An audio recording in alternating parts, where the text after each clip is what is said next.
श्री शिवाय नमस्तुभ्यं श्री शिवाय नमस्तुभ्यं श्री शिवाय नमस्तुभ्यं।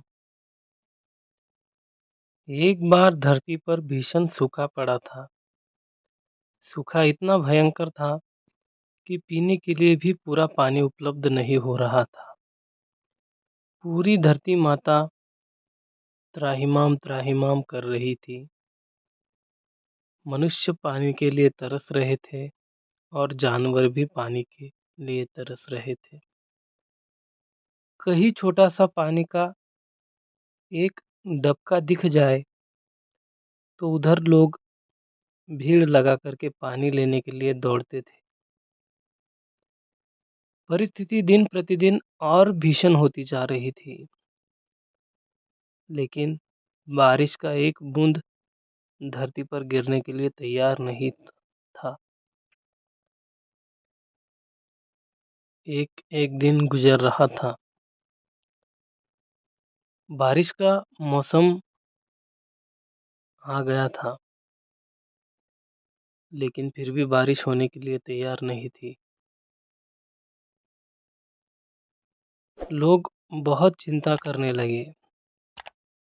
जैसे तैसे जीवन व्यतीत कर रहे थे। धीरे धीरे लोगों ने आशा ही करना छोड़ दी कि अब हम जी भी पाएंगे या नहीं जी पाएंगे, क्योंकि कहते हैं ना, जल ही जीवन है। जब जल ही नहीं होगा तो जीवन कैसे होगा। परिस्थिति बहुत चिंताजनक होती रहती थी। क्या करें, कुछ समझ में नहीं आ रहा था। गांव के पास शिव मंदिर था। जब बारिश नहीं होती थी तो लोग शिव जी का व्रत रखते थे। इस समय तो शिव जी का कई बार व्रत भी रखा जा चुका था, लेकिन बारिश का एक बूंद भी गिरने के लिए तैयार नहीं था। लोग अब बहुत निराश होने लगे। धीरे धीरे लोगों ने उम्मीद ही छोड़ दी। जाएं तो कहाँ जाए, जिए तो कैसे जिए। कैलाश लोक से माता पार्वती और भगवान शिव जी ये सब दृश्य देख रहे थे। माता पार्वती भगवान शिव जी से बोली, स्वामी, आप तो देवों के देव हैं, भोलेनाथ है। आप सारी दशा देख रहे हैं। लोग आप पर अखंड अटूट विश्वास करते हैं। सालों से आपकी पूजा अर्चना करते आ रहे हैं और आपने उनका साथ भी दिया है। लेकिन इस बार आप उन पर मेहरबानी क्यों नहीं दिखा रहे? क्यों उन्हें तड़पा रहे हैं? आखिर क्या ऐसी गलती की इन लोगों ने कि आप बारिशें नहीं करा रहे हैं? तो शिव जी बोले, देवी, इंसान को थोड़ी भक्ति करके कुछ मिल जाता है तो उसे लगता है हम बहुत भक्ति करते हैं। हमारी शिव जी में बहुत श्रद्धा है। लेकिन कभी-कभी परिस्थिति थोड़ी विचलित सी हो जाए तो भगवान पे उँगली उठाने लगता है। भगवान जी पर अविश्वास दिखाने लगता है। भगवान जी पर भरोसा तोड़ने लगता है और भगवान को ही दोषी ठहराने लगता है। इसीलिए मैं मेरे भक्तों की परीक्षा ले रहा हूँ और भगवान को तो ऐसी अलग-अलग लीलाएँ करनी ही पड़ती है।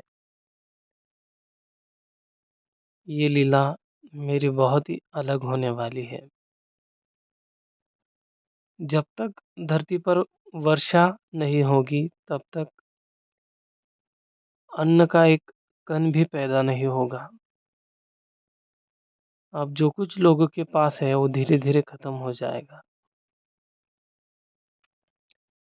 माता पार्वती कहती है, स्वामी, परीक्षा तो आपने बहुत ले ली, अब इससे ज़्यादा मैं देख नहीं सकती। अगर आपने कुछ नहीं किया, तो मैं इन लोगों के लिए कुछ करने के लिए तैयार हूँ। लेकिन परिस्थिति मैं ऐसी देख नहीं सकती। आप तो मेरे स्वामी हैं, देवों के देव हैं, कालों के काल हैं, महाकाल हैं। आप यदि चाहो तो कुछ भी कर सकते हो। आप यदि चाहो तो इसी समय आप धरती पर वर्षा बरसा सकते हो। इसी समय आप लोगों की चिंताएँ मिटा सकते हो। इसी समय धरती पर खुशहाली ला सकते हो। लेकिन आप मैं न जानूँ कौन-सी लीला कर रहे हैं। स्वामी मुझे क्षमा करें, मैं अब रुक नहीं सकती। मैं धरती पर जाऊँगी और आपके और मेरे भक्तों के कष्ट को निवारण करूँगी और जो बेचारे पशु-पक्षी हैं, उन्हें भी तो पानी चाहिए, वो भी तो भूखे प्यासे मर रहे हैं। परिस्थिति बहुत ही गंभीर है प्रभु, मुझे क्षमा करें। ऐसा कहकर माता सती अंतर्ध्यान हो जाती है और माता जब धरती पर जाती है, तो ये सब दृश्य देखकर माता रोने लगती है और माता कहती है कि हे भोलेनाथ, आपकी लीला आप ही जाने। मैं तो इस धरती पर आई हूँ और मेरे भक्तों की मैं मदद करके ही वापस लौटूँगी। माता सती अन्नपूर्णा का रूप लेती है और माता अन्नपूर्णा के रूप में धरती पर प्रकट होती है और लोगों को कहती है कि मैं माता अन्नपूर्णा आपकी चिंता मिटाने आई हूँ और कुछ समय के लिए बरसा देती है और आने वाले 1.5 महीने के बाद अच्छे से वर्षा होगी और सब सुजलाम सुफलाम हो जाएगा।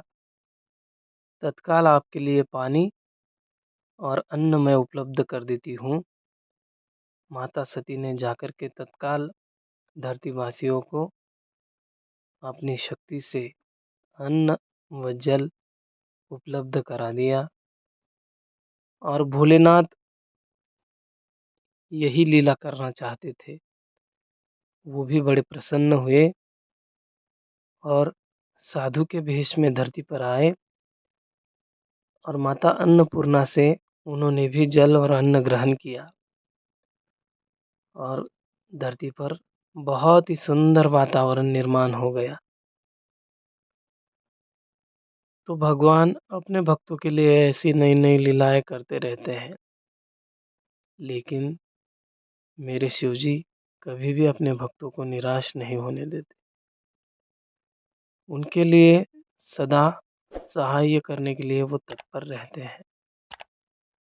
मेरे शिवजी भक्तों की परीक्षा तो लेते हैं, लेकिन भक्तों के हाल नहीं देख पाते। माता सती भक्तों के हाल नहीं देख पाती, इसलिए निरंतर प्रतिदिन शिवजी की महिमा श्रवण करें और शिवजी में मन लगाए रखें। और शिव जी से प्रार्थना पूजा अर्चना करते रहे। श्री शिवाय नमस्तुभ्यम। श्री शिवाय नमस्तुभ्यम। श्री शिवाय नमस्तुभ्यम। जिस दिन माता अन्नपूर्णा ने धरती पर अवतार लिया था, माने माता सती ने माता अन्नपूर्णा का अवतार लिया था और धरती पर आकर के लोगों को, धरतीवासियों को अन्न उपलब्ध करवाया था, उसी दिन को आज भी अक्षय तृतीया के नाम से जाना जाता है। और अक्षय तृतीया बड़े ही धूमधाम से पूरे भारतवर्ष में मनाई जाती है। इसलिए अक्षय तृतीया का इस त्योहार में शिव जी का भी बड़ा महत्व है। इस दिन सुबह उठ करके मृत्युंजय जाप का मंत्रोच्चार करें। कम से कम एक बार मृत्युंजय मंत्र का जाप करें। श्री शिवाय नमस्तुभ्यम। श्री शिवाय नमस्तुभ्यम। श्री शिवाय नमस्तुभ्यम।